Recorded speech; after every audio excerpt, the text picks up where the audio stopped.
পলাশ, হত্যাকাণ্ডের বিষয়ে আর কি তথ্য রয়েছে আপনার কাছে? পুলিশ কি বলছে?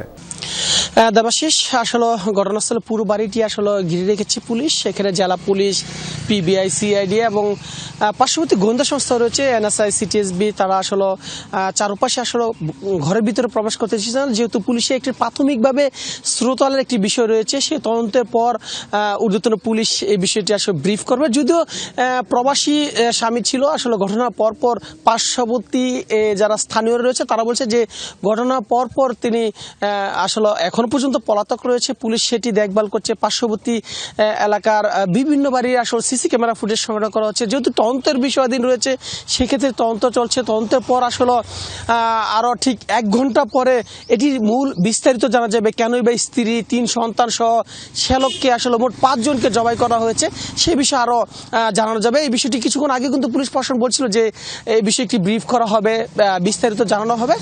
সেক্ষেত্রে আমাদেরকে আরও 1 ঘন্টার মতো অপেক্ষা করতে বলা হয়েছিল প্রশাসনের পক্ষ থেকে। দেবাশিস, ধন্যবাদ পলাশ যুক্ত হবার জন্য।